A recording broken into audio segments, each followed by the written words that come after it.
हमारे पुरखों को नमन करता हूं, आप सभी को भी नमन जोहार करता हूं और साथ ही साथ उनको भी धन्यवाद देना चाहता हूं जिन्होंने 1982 में वर्किंग कमेटी के रूप में ये सोच लाए थे कि आदिवासियों की विश्व में आबादी क्या है, उनके अधिकार समस्या क्या है, इसके बारे में पहली सोच रखी। मैं धन्यवाद उन लोगों को भी देना चाहता हूं जो 23 दिसंबर 1994 में संयुक्त राष्ट्र संघ में बैठ करके उन्हें तय किया कि 9 अगस्त को विश्व आदिवासी के रूप में दिवस के रूप में मनाएंगे। ये सोच रखी। इन सभी को मैं धन्यवाद देना चाहता हूं मंच के माध्यम से।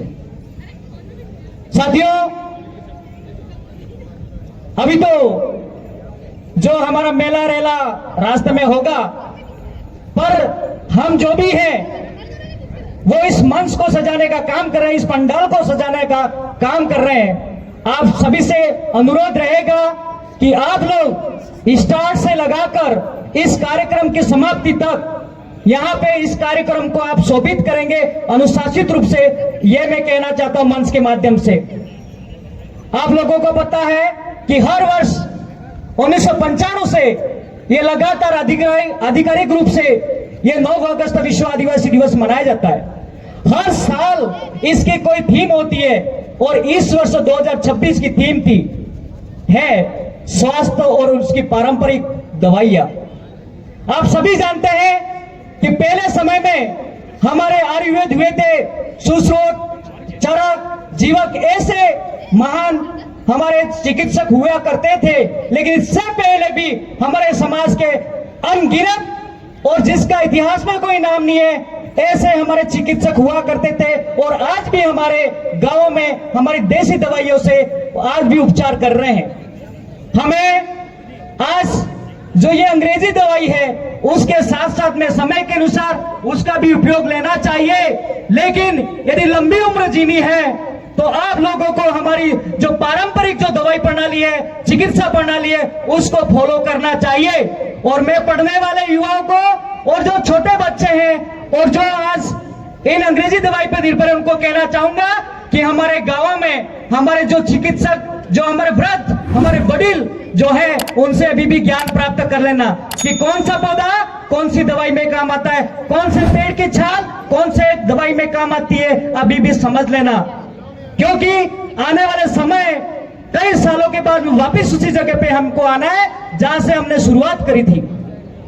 इस बात को हमें ध्यान रखना है। आज लोग सब जानते हैं हमारा समाज का जो ये वर्तमान में जो यहाँ पे आए हैं वो तो उनका शारीरिक बनावट अच्छा है, वो हर काम कर लेते हैं। यहाँ पे जो टिकने वाले लोग हैं वो आए हैं, जो नहीं टिक सकते वो नहीं आए, रास्ते में होंगे या घर पे होंगे।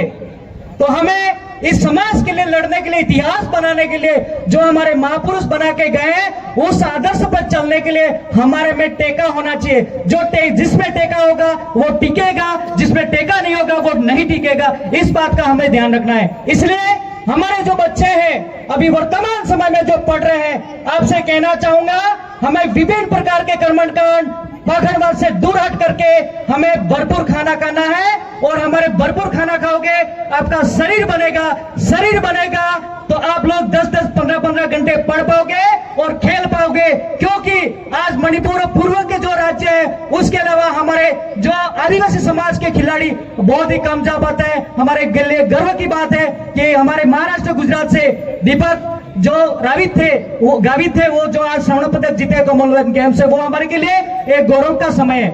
मैं अब शिक्षा की थोड़ी सी बात करना चाहूंगा।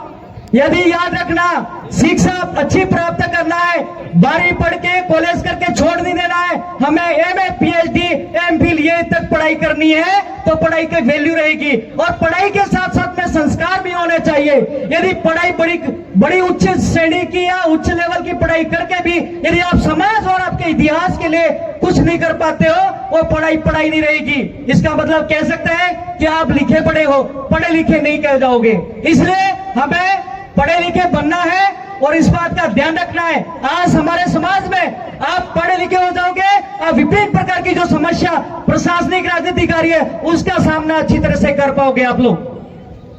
यदि आप पढ़ते नहीं हो, समझते नहीं हो तो आपके अधिकारों को पीछे से आप होशियार हो, मेरी बिल्डिंग बन गई, मैं नौकरी बन गया, आज मैं लेक्चरर हूं, लेकिन मैं आने वाली पीढ़ी के लिए नहीं सोचता हूं, इसका मतलब मेरी पढ़ाई सही नहीं है, मेरे समाज के लिए कुछ नहीं कर रहा हूं, मैं सिर्फ मेरे परिवार और मेरे घर के लिए कर रहा हूं, इसका मतलब ये समझ लेना मैं स्वार्थी हूं। मेरे समाज का सर्टिफिकेट लिया सिर्फ मेरे के लिए लगाया था, वो समाज के लिए नहीं है। इसलिए याद रखना, जब जब आप समाज के सर्टिफिकेट, समाज के आरक्षण से नौकरी लगता है, आपका दायित्व बनता है इस समाज, इस देश के लिए काम करने का।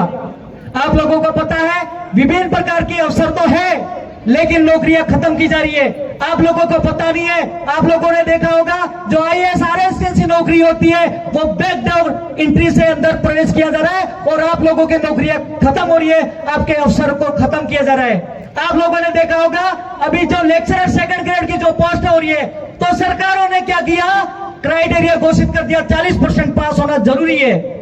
ऐसी हमारे बस की बातें, हम तो गांवों दूर दराज जंगलों में दूर रहने वाले लोग हैं, जहां पे सड़कें की व्यवस्था नहीं है, ऐसी जगह से भी है हम। तो हमारी जो शिक्षा जो प्राप्त करनी चाहिए, जो शहर बाजार और राजधानी और ऐसे बड़े शहरों के लड़कों के बराबर कंपटीशन नहीं कर सकते, हमें अवसर दीजिएगा। अभी तो समय बाकी है, हम आगे नहीं आ पाए, हाँ कुछ लोग हम आ पाए। आपकी जैसे अभी जो लेक्चरर की अभी रिजल्ट आया, उसमें कई कैटेगरी में 40%, जो एक सब्जेक्ट में जनरल में अच्छे नंबर लाए, लेकिन सब्जेक्ट में वो नंबर 40% नहीं ला पाए, इनको बाहर कर दिया गया। आप लोगों को ध्यान होना चाहिए कि रोस्टर क्या है, रोस्टर 24 क्या है, रोस्टर 100 क्या है, रोस्टर 200 क्या है और 400 क्या है, ये आपको ध्यान रखना पड़ेगा। शिक्षा ध्यान रखना, शिक्षा अच्छी प्राप्त करना, नहीं तो पहले समय में हमारे इतिहास का दबा दिया गया और हमारी संस्कृति, हमारी जो शिक्षा थी, हमारी भाषा खत्म कर दी। आज हम भील हैं और भीली भाषा बोलते हैं, लेकिन आज यहाँ पे वागड़ी बोली जाती है, भीली भाषा का कोई अस्तित्व नहीं है यहाँ पे। आज ऐसा आप लोग जानकार समझदार होते, पढ़े लिखे होते तो डूंगरपुर डूंगर परंडा के नाम से होते और बांसवाड़ा बासिया सरपटों के नाम से ऐतिहासिक और प्रशासनिक रूप से सरकारी कागजों में लिखा होता। उदयपुर में उदा खराड़ी होता, और जैसे प्रतापगढ़ प्रतिया भील के नाम से होता, चंपानगरी जो चंपाल भील के नाम से होता, लेकिन कई इतिहास ही नहीं है। इसलिए जागो, पढ़ो, लिखो और अच्छा करने की कोशिश करो।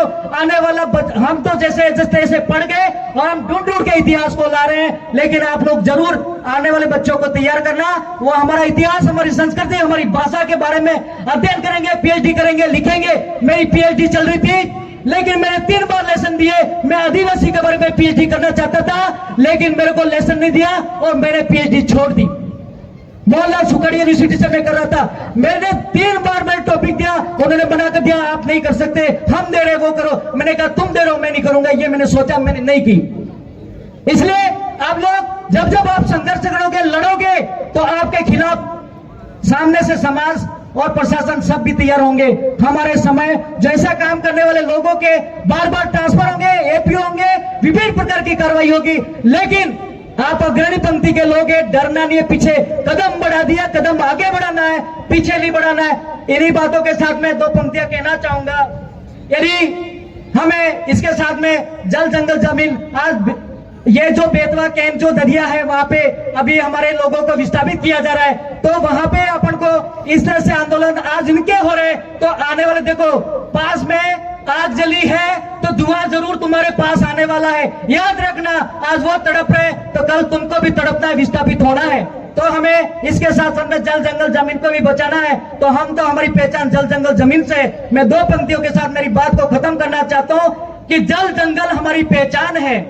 अरे जल जंगल हमारी पहचान है, प्रकृति रक्षा ही हमारा ईमान है। मिटने न देंगे कभी अपनी संस्कृति को, अरे मिटने नहीं देंगे कभी हमारी संस्कृति को। यही आदिवासी की असली पहचान है, यही आदिवासी की असली पहचान है। सबको जय जोहार, जय आदिवासी, जय भील प्रदेश, जय भारत, जय संविधान, सबकी जय।